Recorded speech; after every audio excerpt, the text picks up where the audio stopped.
너 지금 뭐하는 짓이야?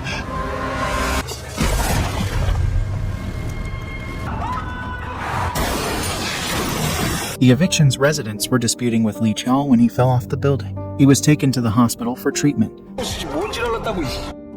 Mr. Hewing is in town to see Lee Chao on a business matter involving the Dawson Company. Mr. Hewing was taken aback when Taeyong showed up and addressed Lee Chao as dad.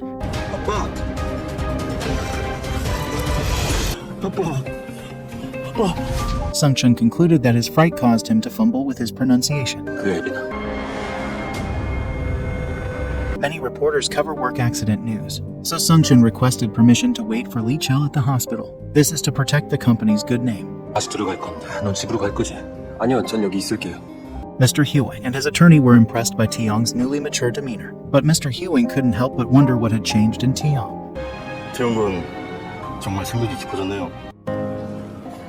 Sung-chun gave up to Taeyong since he was the only one who could comfort Lee Chao and comprehend his family's suffering.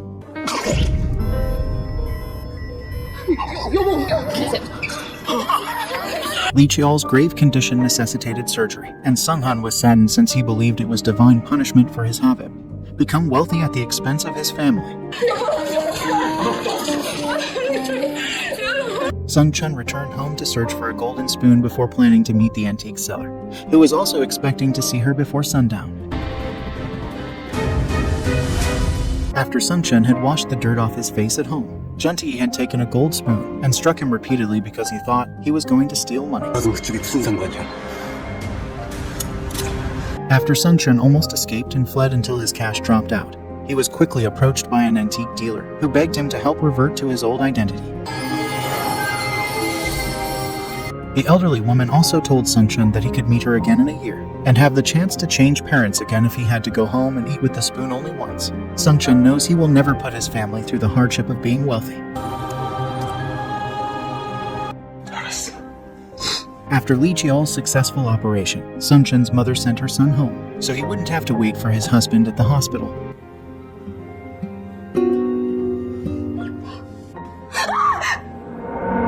Because Seung-ga identified Sung-chun as her brother, a golden spoon miraculously granted his request when she saw Taeyong eating without his knowledge at home. Sung-chun sobbed tears of joy because he was finally home with his family. When Taeyong looked down at the pink socks he had just purchased, he had an odd sensation. Sung-chun went to see his father in the hospital and gave his mom a big embrace since he missed him so much. His brother Seung-ga arrived as well, relieved to find his dad had made it through a rough patch. When Sung-chun returned to his normal life the following day, he was happy to receive attention from Joo-hee, who had brought him food and reading books as motivation when there was a problem.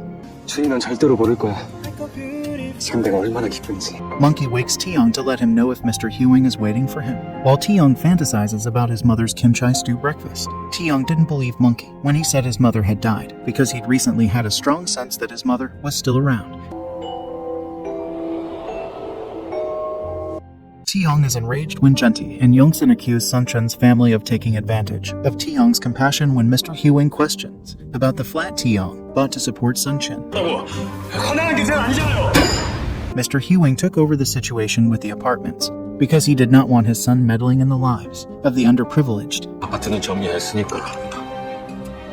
As irritated as Junti is that Taeyong dared to fight and even yell at him, he can't help but notice that something is off with Taeyong, now that his guts don't seem to be growing as much as they were yesterday.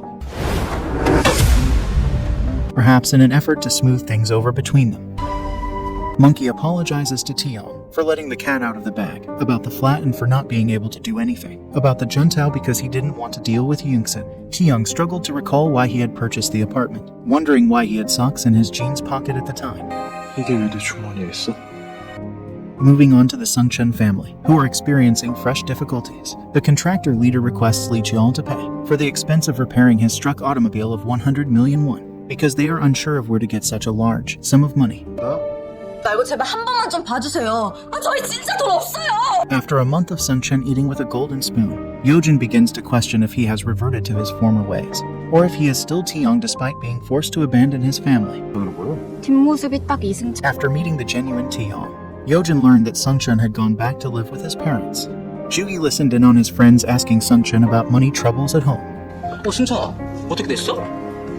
After the contractor boss kept pressing for payment, and even ordering Seung-ga to earn money through shady means, Seung-ga considered taking a job at a karaoke bar to earn more money. When his mother found out Seung-ga had plans that could lead him into promiscuity, she became enraged. 너 그게 엄마 앞에서 할 소리야? Sungchun's mother became interested in buying and selling human organs when she saw an advertisement for it in the bathroom of the station, while he was crying there out of shame for dragging him into the family's financial troubles. Taeyong still wears the watch that Sungchun had planned to sell, but the owner of the shop discovered that it 왜 이러세요? 이거 진짜예요. 가짜 아니라니까요. 이게 진품이 was a fake. Sungchun tossed the watch away after discovering that Junti had been trading fake versions of branded items with Taeyong because he had wrongly assumed that Taeyong would be an easy mark. Sungchun's mom was planning to sell her kidney, so she had a checkup the day before her surgery. The mother kissed her kids farewell and told them she would be gone for a week to apply for a loan. When Sungchun overheard his mother discussing her plans for kidney surgery and the resulting financial windfall, he strongly advised against the procedure and vowed to help her find a means to fund it. 돈 구할 방법이 없어서. Without collateral, Mr. Hewing was unwilling to approve Sungchun's loan. Lee Cheol's medical bills have also been covered by Mr. Hewing. Ju wants to aid Sungchun by selling his branded bag but is disheartened to learn that Yojin has also loaned Sungchun money. It appears that Yojin is trying to incite jealousy in Ju on purpose.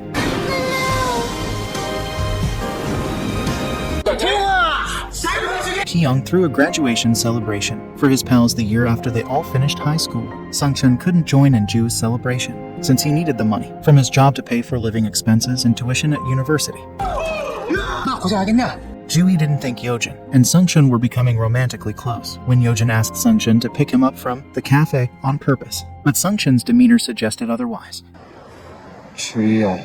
However, Ju-hee did not immediately respond to Taeyong's romantic proposal of an official engagement ceremony.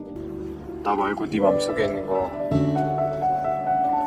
It comes out that Lee Cheol's family has debts and has moved in with Yojin to work as housemaids. 예. 예. Yojin is not fond of the way his dad treats Sungchun's family and is usually yelling at them, but he doesn't want Sungchun to be insulted because of what Yojin has planned. 시킬 거면 승천이 없는 데서 눈치껏 좀 시키라고. When Sungchun realized his meager savings wouldn't cover another year of college, he became fascinated with a gold spoon. A psychiatrist who had previously visited Taeyong's home indicated that the patient's condition has improved significantly over the last year. Taeyong's desire to forget whatever gruesome occurrence occurred in the United States is not yet known.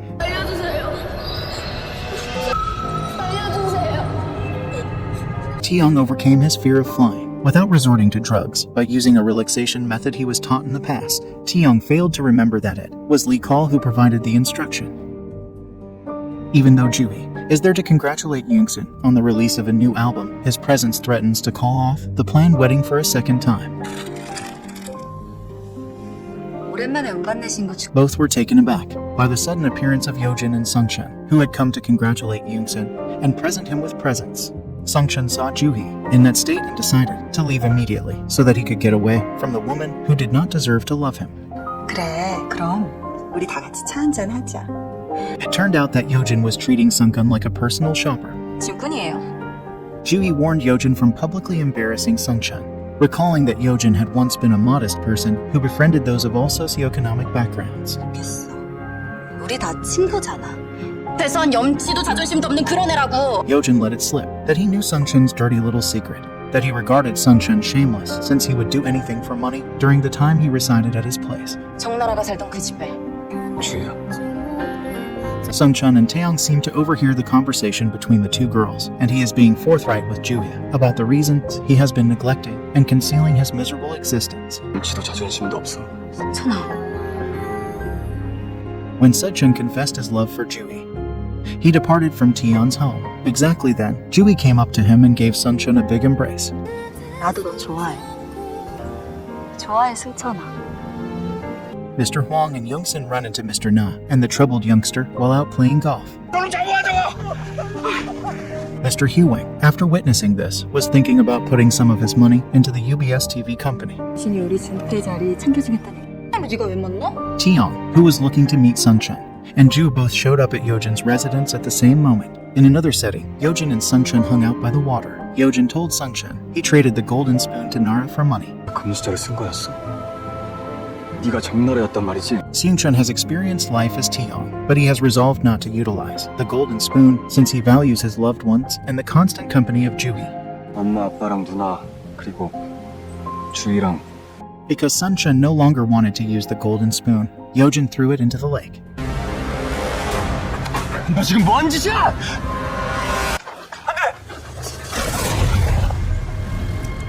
Sungchun is upset with Yojin for tossing the gold spoon because Yojin overstepped his boundaries. Tiong discovered a golden spoon hidden among Yojin's flowers. 뭐야? 죽어갈 거라고! 넌 절대 지금 죽으면 안 돼. 회장님만 알고 있는 뭔가가 더 있는 거죠. 내 금수저 어딨어? 이승천 금수저 어디다 뒀지? 승천이한테 함부로 하지 마. 이승천도 예전에 금수저 갖고 있었거든. 네가 있어줘서 나 겁 하나도 안 나.